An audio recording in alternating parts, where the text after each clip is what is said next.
Capítulo 3. A disciplina da oração. E tudo isso, repentinamente, o Senhor trouxe-me à mente, mostrou-me essas palavras e disse: Sou o solo de tua súplica. Primeiramente, é minha vontade que as tenhas. Depois faço-te querê-las. E depois faço-te suplicá-las. E as suplicas. Como então não faria tuas súplicas? Juliana de Northwich. A oração impele-nos para a fronteira de vida espiritual. De todas as disciplinas espirituais, a oração é a principal, porque nos conduz a uma comunhão perene com o Pai. A meditação introduz-nos à vida interior. O jejum é um meio que a acompanha, e o estudo transforma a mente. Mas é a disciplina da oração que nos leva ao agir mais profundo e elevado do espírito humano. A oração verdadeira cria vida e muda a vida. A oração secreta, fervorosa, confiante, está na raiz de toda a santidade pessoal, escrevem William Carey. Orar é mudar. A oração é a principal via usada por Deus para nos transformar. Se não estivermos dispostos a mudar, deixaremos a oração de lado, e ela não será uma característica perceptível em nossas vidas. Quanto mais próximos chegarmos do coração pulsante de Deus, mais enxergaremos a necessidade de sermos conformados a Cristo, e mais desejaremos isso. William Blake afirma que a tarefa da vida é aprendermos a suportar os fardos de amor de Deus. Quão frequentemente engredamos disfarces para nos esquivar, abrigos à prova de fardos, daqueles que nos ama com amor eterno. Quando oramos, porém, Deus lenta e graciosamente revela-nos os movimentos de esquiva e liberta-nos deles. Quando pedem, não recebem, pois pedem por motivos errados, para gastar em seus prazeres. Tiago 4,3. O pedido do jeito certo envolve prazeres transformados. Na oração, a oração de verdade.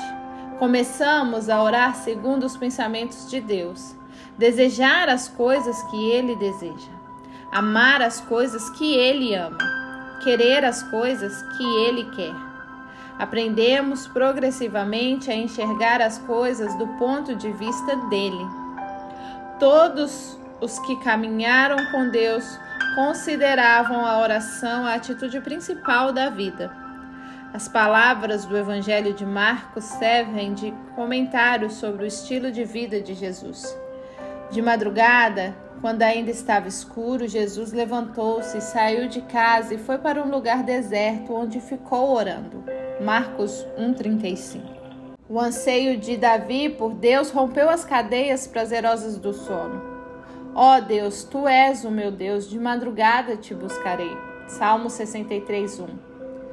Quando foram tentados a investir suas energias em outras tarefas importantes e necessárias, os apóstolos decidiram entregar-se continuamente à oração e à ministração da palavra. Atos 6,4. Martinho Lutero declarou: Tenho tanto que fazer que não consigo prosseguir sem gastar 3 horas diárias em oração. Ele sustentava o lema: aquele que ora bem, estuda bem. Como axioma espiritual, John Wesley afirmou: Deus não faz nada que não seja em resposta à oração. E nutria essa convicção dedicando 2 horas diárias ao exercício sagrado. O traço mais marcante na vida de David Brainerd era a oração. Seu diário está repleto de relatos de oração, jejum e meditação. Gosto muito de ficar sozinho em minha cabana, onde consigo passar bastante tempo em oração.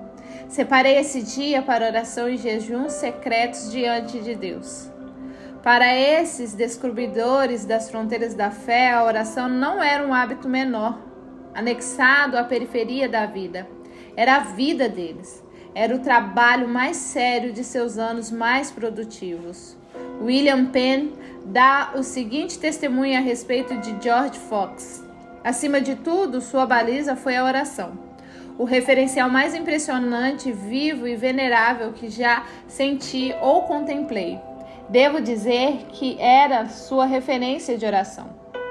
Adoniran Judson procurava isolar-se dos negócios e da empresa 7 vezes por dia, a fim de engajar-se na tarefa sagrada da oração.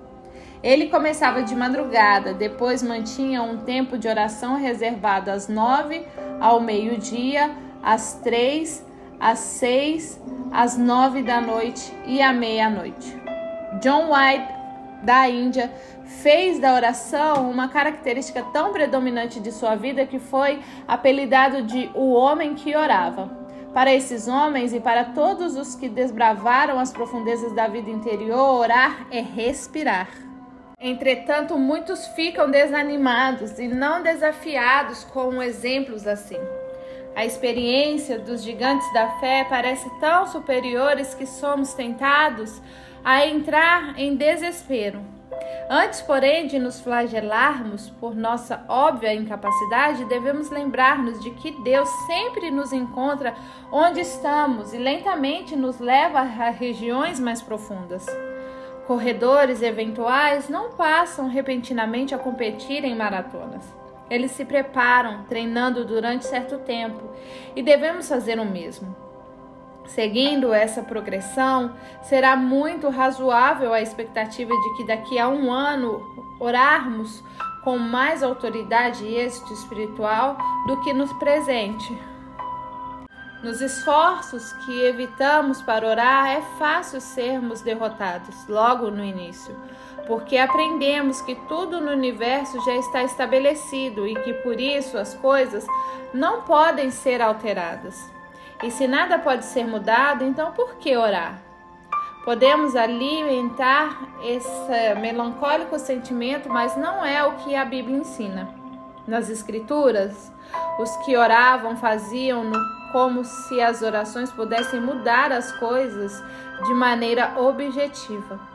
O apóstolo Paulo, com alegria, proclamava que somos cooperadores de Deus, ou seja, trabalhadores com Ele para determinar o resultado dos eventos.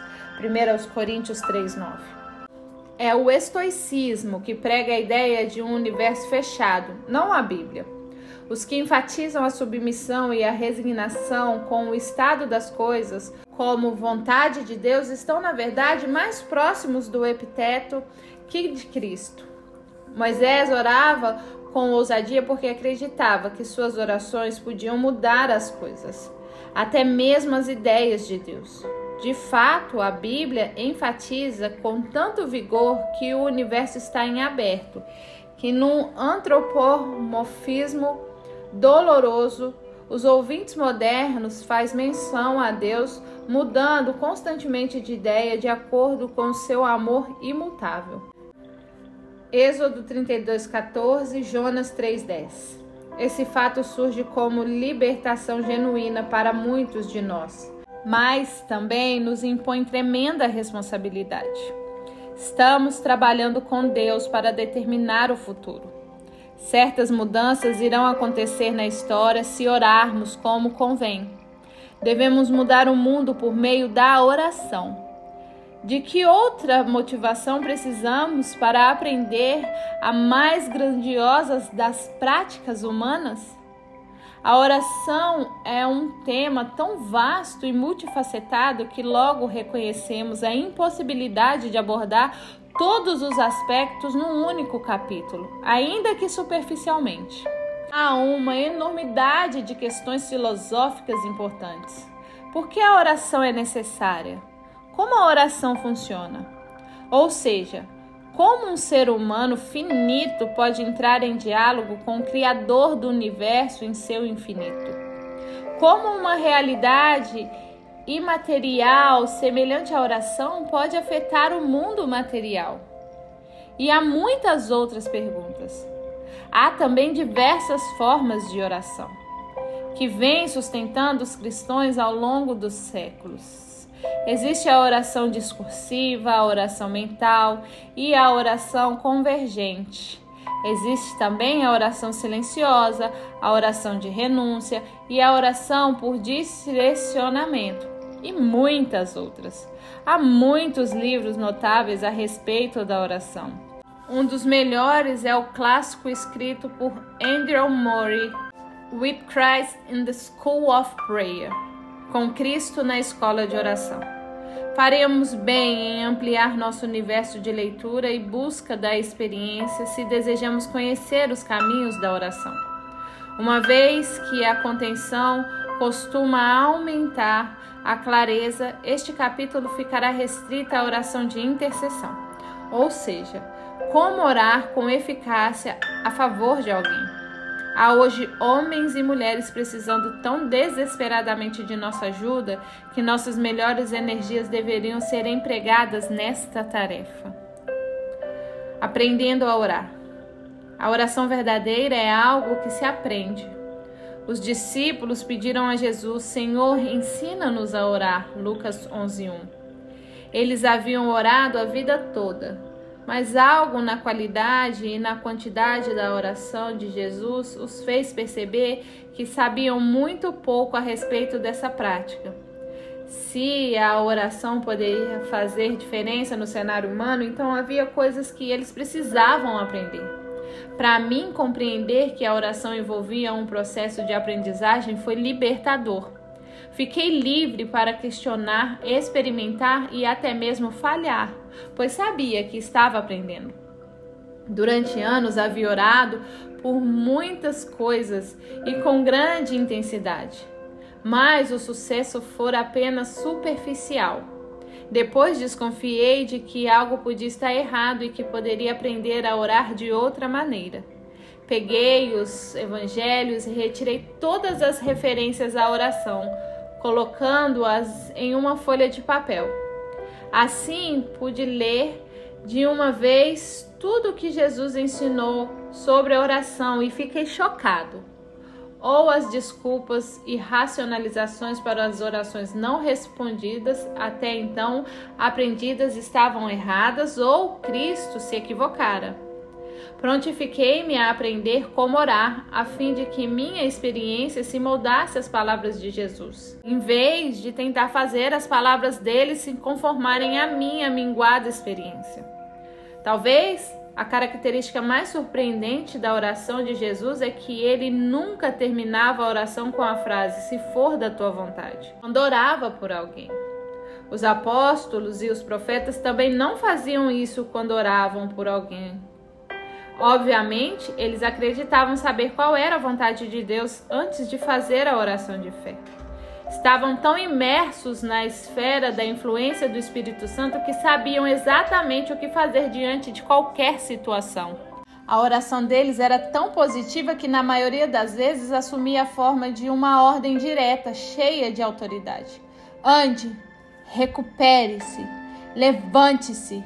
Descobri que no momento de orar por alguém, evidentemente, não havia espaço para oração indecisa, vacilante, sem firmeza do tipo, se for da tua vontade. Certamente que há lugar e hora adequado para orar, se for da tua vontade. Na oração por direcionamento, o grande anseio do coração é conhecer a vontade de Deus. Qual é a tua vontade? O que te agradaria mais? O que fará teu reino avançar neste mundo? Essa é a oração de busca que deve permear toda a nossa experiência de vida. E então, na oração de renúncia, nos comprometemos em deixar nossa vontade de lado para sempre que ela estiver em conflito com a vontade de Deus e seu caminho. Fica claro que o objetivo sempre é aprender a pensar de acordo com os pensamentos de Deus. Mas há momentos em que permitimos aos desejos humanos pôr obstáculos no caminho. Nessas horas, precisamos seguir o exemplo do Mestre que no jardim orou. Contudo, não seja feita a minha vontade, mas a tua. Lucas 22:42. Enquanto aprendia, procurei pessoas que demonstravam experimentar muito mais poder e eficácia que eu na oração e pedia-lhes que me ensinassem tudo o que sabiam. Além disso, busquei a sabedoria e a experiência dos mestres da oração que viveram no passado, agarrando-me e lendo todos os livros que encontravam sobre o assunto. Comecei a estudar os homens de oração do Antigo Testamento, Moisés, Elias, Ana e Daniel, com interesse renovado. Ao mesmo tempo, comecei a orar por outros na expectativa de que a mudança deveria e iria ocorrer. Fico feliz de não ter esperado até ser perfeito ou estar com a vida inteiramente em ordem para começar a orar pelas pessoas. Do contrário, nem teria começado. P.T. Force declara: a oração representa para a religião aquilo que a pesquisa representa para a ciência. Senti-me numa verdadeira pesquisa, na escola do Espírito. Foi sensacional, não dá para descrever. Cada palavra aparente conduzia a um novo processo de aprendizagem. Cristo era meu mestre onipresente, de forma que meus progressos na experiência confirmaram suas palavras. Se vocês permanecerem em mim e as minhas palavras permanecerem em vocês, pedirão o que quiserem e lhes será concedido. Entender que a prática da oração envolve um processo de aprendizagem poupa-nos de descartá-la como falsa ou irreal. Se ligarmos o televisor e ele não funcionar, não declaramos a inexistência das frequências eletrônicas que percorrem o ar ou o cabo. Presumimos logo que alguma coisa está errada, algo que podemos identificar e corrigir. Verificamos a tomada ou o botão de ligar, a conexão, até descobrir o que está impedindo o fluxo dessa energia misteriosa que transmite a imagem. Sabemos se o problema foi solucionado ou não ao verificar o funcionamento do aparelho. Assim acontece com a oração. Se os pedidos são atendidos, então é porque estamos orando corretamente. Caso contrário, devemos procurar o entrave. Talvez estejamos fazendo a oração errada. Talvez algo dentro de nós necessite de mudança. Talvez outros princípios de oração devam ser aprendidos. Talvez seja preciso mais paciência e persistência. Feito os ajustes necessários, tentamos mais uma vez. Podemos saber se as orações estão sendo atendidas com a mesma facilidade com que constatamos se o aparelho de TV está funcionando. Um dos aspectos cruciais desse aprendizado é entrar em contato com Deus, de forma que a vida e o poder divino possam fluir através de nós em benefício de outras pessoas. Não é incomum supormos que estamos em contato com Ele, quando de fato não estamos. Por exemplo, dezenas de sinais de rádio e TV atravessam o lugar onde você se encontra enquanto lê essas palavras, mas você não consegue captá-los por não estar sincronizado na frequência correta. Muitos oram com toda a fé do mundo, mas nada acontece. Logicamente, não estão sintonizados com Deus. Devemos começar a oração intercessora aquietando a atividade física e ouvindo o trovejar silencioso do Senhor dos Exércitos. Entrar em sintonia com as aspirações divinas é um trabalho espiritual, mas sem ele, nossa oração não passa de repetição vazia. Ouvir o Senhor é a primeira, a segunda e a terceira coisa necessária à intercessão bem-sucedida. Soren Kierkegaard certa vez observou: um homem orava e no início pensou que a oração equivalia a falar.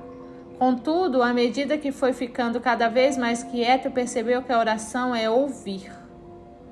Ouvir Deus é o prelúdio necessário à intercessão. O trabalho da intercessão, às vezes chamado oração de fé, pressupõe que a oração por direcionamento está subindo constantemente ao Pai. É preciso ouvir, conhecer e obedecer à vontade de Deus antes de harmonizá-la em oração com a vida de alguém. A oração por direcionamento precede e envolve continuamente a oração de fé. Assim, o ponto de partida para aprender a orar pelos outros é ouvir, atentando para a orientação divina. No início, é sensato deixar de lado a artrite da tia pelo qual você ora há 20 anos. Nas questões físicas, temos sempre a tendência de orar primeiramente pelas situações mais difíceis, como o câncer em estágio terminal ou a esclerose múltipla. Se, porém, soubermos ouvir, aprenderemos a importância de iniciar com problemas menores, como resfriado ou dor de ouvido. O sucesso nos pequenos aspectos da vida dão-nos autoridade nas questões maiores. Se nós aquietarmos, não somente aprenderemos quem é Deus, mas também como o seu poder age. Em certos momentos, tememos não ter fé suficiente para orar por essa criança ou por aquele casamento. Contudo, nossos medos devem ser postos de lado, pois a Bíblia afirma que milagres formidáveis são possíveis se houver fé do tamanho de uma minúscula semente de mostarda. A coragem de orar por alguém indica, em geral, a existência de fé suficiente. Quase sempre, o que temos é falta de compaixão, não de fé. Parece que a empatia genuína entre quem ora e quem recebe a oração costuma fazer diferença. Somos informados de que Jesus era cheio de compaixão pelo povo, a qual é um traço evidente em cada cura registrada no Novo Testamento. Não oramos pelas pessoas como se fossem coisas, mas como gente que amamos. Se recebermos de Deus a compaixão e a preocupação para com o próximo, nossa fé se desenvolverá e ganhará vigor à medida que oramos. De fato, se verdadeiramente amarmos as pessoas, desejaremos para elas bem mais do que podemos dar, e isso nos levará à oração. O sentimento de compaixão que procede do Senhor é uma das indicações mais claras de que isso é um projeto de oração para você. Na hora da meditação, talvez seu coração se eleve ou surja uma compulsão por interceder, uma garantia de justiça ou um derramamento do Espírito. O sim interno é a autorização divina para que você ore por alguém ou determinada situação. Se a ideia for acompanhada de um sentimento apreensivo, então é melhor deixar a questão de lado. Deus levará outra pessoa a orar pelo assunto. O sopé da oração. Jamais devemos complicar a oração. Tendemos a fazer isso logo que a entendemos como algo que se deva aprender. Também é fácil ceder a essa tentação, porque quanto mais complicados tornamos a oração, mais as pessoas ficam dependentes de nós para aprender a orar. Jesus, no entanto, ensinou que devemos nos aproximar dele como uma criança que procura o Pai. Sinceridade, honestidade e confiança são as marcas da comunicação entre pai e filho. O motivo de Deus atender às orações é que seus filhos fazem pedidos. Além disso, há intimidade entre pai e filho, o que dá margem tanto para a seriedade quanto para a descontração. Meister E. Clark observa que a alma dará à luz à pessoa se Deus sorrir para ela e se ela retribuir o sorriso. Jesus ensinou-nos a oração pelo pão de cada dia. Já notou que as crianças pedem almoço porque confiam plenamente que serão atendidas? Elas não têm necessidade de esconder o sanduíche de hoje com medo de não haver outro amanhã. Até onde podemos afirmar, há um suprimento infindável de sanduíches. Elas não acham difícil nem complicado falar com o pai, nem se sentem constrangidas de levar ao conhecimento deles suas necessidades mais simples. Da mesma forma, não devemos hesitar em apresentar com confiança os pedidos mais simples ao pai. As crianças também nos ensinam o valor da imaginação. Assim como ocorre na meditação, ela é uma ferramenta poderosa na oração. Podemos mostrar reservas em oração com a imaginação, achando que se trata de algo inferior. As crianças não apresentam essa relutância. Teresa de Ávila também não. Este era meu método de oração. Já que não conseguia refletir usando meus entendimentos, passei a criar imagens de Cristo em mim. Fiz muitas coisas simples desse tipo. Creio que minha alma teve proveito dessa maneira, pois comecei a praticar a oração sem saber o que ela era. Na peça Santa Joana, escrita por Bernadette Shaw, Joana d'Arc insiste em que houve vozes vindas de Deus. Os céticos a informaram de que as vozes vêm de sua imaginação. Sem se abalar, ela responde: eu sei, é assim que Deus fala comigo. A imaginação costuma abrir as portas para a fé. Se Deus mostra que um casamento despedaçado está recomposto ou que um doente está bem, isso ajuda a acreditar que tais coisas irão se suceder. As crianças entendem instantaneamente essas coisas e reagem bem à oração, que usa a imaginação. Certa vez, fui chamado para orar por uma garotinha acometida por grave doença. O irmão de 4 anos de idade estava no quarto e eu lhe disse que precisava da ajuda dele para orar pela irmã caçula.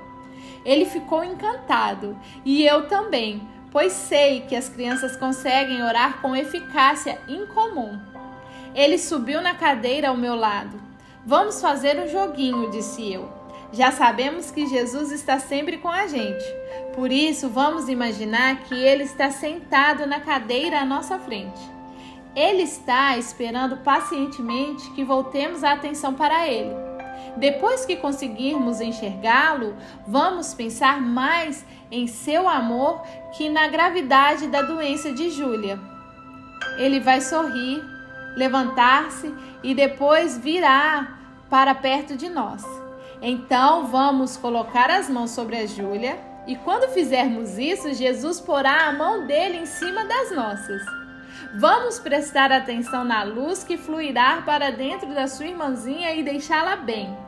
Vamos prestar atenção no poder restaurador de Cristo, lutando contra os germes ruins até que eles tenham desaparecido. Tudo bem?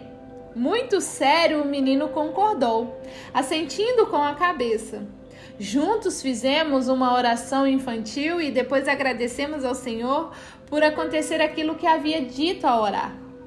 Bem, não sei exatamente o que aconteceu, nem como, mas sei que na manhã seguinte, Júlia estava sã.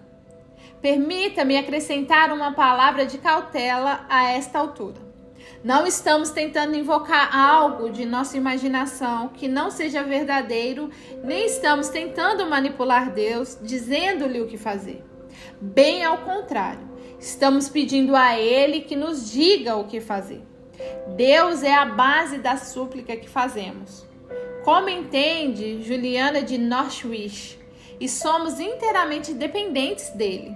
A oração deve ser como uma ação reflexa quando Deus toma a iniciativa de agir no coração, o que antecede o ato de orar. As ideias, as imagens e palavras não têm nenhum proveito a menos que tenha origem no Espírito Santo, o qual, como sabemos, intercede por nós com gemidos inexprimíveis. Romanos 8:26. Crianças que enfrentam dificuldade na sala de aula costumam reagir prontamente à oração. Tenho um amigo que dá aula para crianças com distúrbios emocionais. Certo dia, ele chegou à conclusão de que Deus queria que ele orasse por um deles. Evidentemente, não revelou às crianças o que estava fazendo, apenas orava. Quando um garoto engatinhava para debaixo da cadeira, assumindo a posição fetal. Aquele professor pegava a criança nos braços e orava silenciosamente para que o Cristo, ressurreto, curasse as feridas e o ódio que o menino sentia por si mesmo. Para não constrangê-lo, andava pela sala, dando continuidade aos seus deveres comuns enquanto orava. Depois de algum tempo, as crianças relaxavam e logo estavam de volta à cadeira. Às vezes, esse meu amigo perguntava ao garoto se ele se lembrava de como era ganhar uma corrida.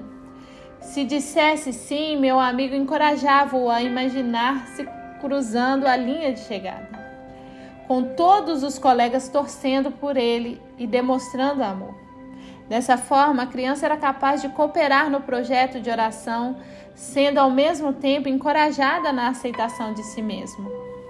Não é irônico que as pessoas fiquem profundamente preocupadas com a questão da oração nas escolas públicas, mas raramente utilizem a oportunidade de orar pelas crianças da escola, coisas contra a qual não pode existir nenhuma lei? Ao fim do ano letivo, todas as crianças, com exceção de 2, puderam reingressar numa turma normal. Coincidência? Talvez.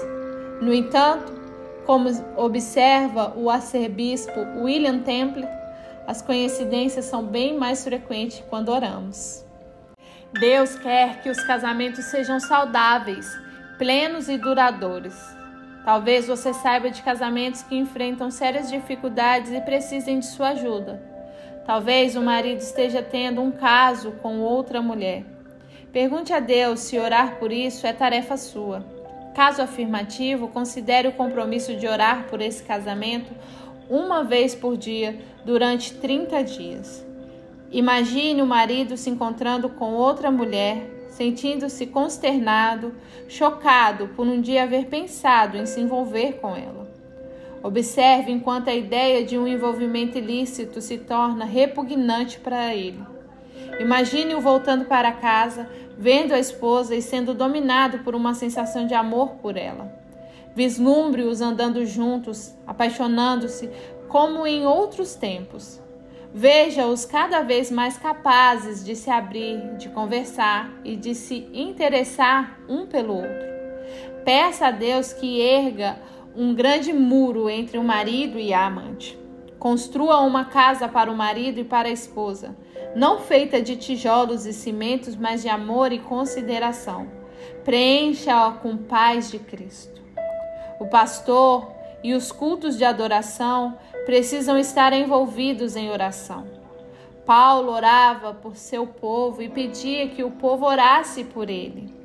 Charles Spurgeon atribui seu sucesso às orações de sua igreja. Frank Laubach dizia a seus ouvintes: tenho muita sensibilidade e sei se vocês estão orando por mim. Se um de vocês me desamparar, eu percebo. Quando vocês oram por mim, sinto um poder que me é estranho. Quando todos os membros de uma congregação oram fervorosamente enquanto o pastor prega, um milagre acontece. Preencha completamente os cultos de adoração com suas orações. Veja o Senhor alto e exaltado, enchendo o santuário com sua presença. Podemos orar pelos desvios sexuais com toda a certeza de que uma mudança real e duradoura poderá acontecer. O sexo é como um rio. É uma bênção positiva e maravilhosa quando mantido nos limites de seu leito. O rio que transborda torna-se um perigo. O que também acontece com os impulsos sexuais corrompidos. Quais são as margens estabelecidas por Deus para o sexo? Um homem e uma mulher casados a vida toda. Quando oramos por alguém com problemas sexuais, será fascinante conceber a imagem de um rio que transbordou e convidar o Senhor a trazê-lo de volta ao seu leito natural. Seus filhos podem e devem mudar mediante a oração que você faz. Ore por eles de dia, com a participação deles. Ore por eles de noite, quando estiverem dormindo. Um hábito muito prazeroso é ir até o quarto e colocar suavemente a mão sobre a criança adormecida. Peça a Cristo que flua por meio de suas mãos, curando cada trauma emocional e mágoas pelos quais seu filho tenha passado durante o dia, enchendo com a paz e alegria do Senhor. Como um sacerdote de Cristo, você pode prestar um serviço maravilhoso ao tomar criança nos braços e abençoá-las. Na Bíblia, os pais traziam os filhos a Jesus não para que brincassem com ele, nem para que os ensinasse, mas para que lhes impusesse a mão e os abençoasse. Marcos 10, do 13 ao 16. Ele concedeu a você a mesma capacidade. Bendita é a criança abençoada por um adulto que sabe abençoar. As orações relâmpagos são uma ideia excelente desenvolvida por Frank Laubach nos diversos livros que escreveu sobre a oração. Ele se propôs a viver de um jeito que ver alguém será o mesmo que orar. Ouvir qualquer pessoa, como estas crianças conversando, aquele menino chorando, poderá ser uma oração. Lançar orações firmes e diretas às pessoas é algo tremendo que pode fazer resultados interessantes. Tenho pedido em oração silenciosa que a alegria do Senhor e uma consciência mais profunda de sua presença surjam dentro de cada pessoa com quem me encontro. A quem não demonstre nenhuma reação, mas outros se viram e sorriem, como se eu tivesse falado com elas. Num ônibus ou no avião, podemos convidar Jesus a andar pelos corredores, tocando os passageiros no ombro e dizendo: amo você. Meu maior deleite seria perdoá-lo e dar-lhe minhas bênçãos. Você possui belas virtudes, ainda embrionárias, que posso desenvolver. Basta dizer sim. Gostaria muito de governar sua vida, se você me permitir. Frank Laubach acredita que se milhares de cristãos experimentassem orações expressas com todos que se encontram e depois compartilhassem os resultados, nós poderíamos aprender muito sobre interceder pelas pessoas. Podemos mudar toda a atmosfera espiritual de um país se aos milhares lançássemos um manto de oração em torno de todos os que estão em nossa esfera de influência. Unidades de oração em conjunto, como gotas de água, formam um oceano que desafia a resistência. Precisamos aprender a orar contra a maldade. Os escritores antigos insistem que lutemos a guerra espiritual contra o mundo, a carne e o diabo. Não podemos esquecer-nos que o inimigo de nossas almas nos espreita como um leão rugindo e procurando a quem possa devorar. 1 Pedro 5,8. Na oração, lutamos contra os principados e as potestades. Precisamos fazer orações de proteção, ser envoltos pela vida de Cristo, cobrindo a nós mesmos com o sangue dele e selando-nos com a sua cruz. Não devemos esperar a vontade de orar antes de orar por alguém. A oração é como um trabalho qualquer. Pode ser que não tenhamos vontade de trabalhar, mas depois de algum tempo, ela aparece. Talvez não sintamos desejo de praticar piano, mas depois que tocamos um pouco, sentimos vontade de praticar. De igual modo, os músculos da oração precisam ser alongados. Quando o fluxo sanguíneo da intercessão começa, descobrimos que estamos com vontade de orar. Não precisamos nos preocupar se a tarefa irá despender muito tempo, pois não leva tempo algum, mas ocupa todo o tempo que temos. Não é oração adicionada ao trabalho, mas oração simultânea ao trabalho. O trabalho é precedido, envolvido e conduzido pela oração. Oração e ação unem-se. Thomas Kelly dá seu testemunho. Há um modo de ordenar a vida mental com mais de um nível simultâneo. No primeiro nível, podemos pensar, discutir, ver, calcular, satisfazer todas as exigências dos assuntos externos. Contudo, bem dentro de nós, nos bastidores, num nível mais profundo, também podemos estar em oração e em adoração, cantando e louvando suavemente, receptivos ao sopro divino. Temos tanto o que aprender, tantos lugares distantes a alcançar. Com certeza, é o arcebispo Tait quem define melhor o desejo ardente de nossos corações, ao afirmar: quero uma vida de oração mais grandiosa, mais profunda, mais verdadeira.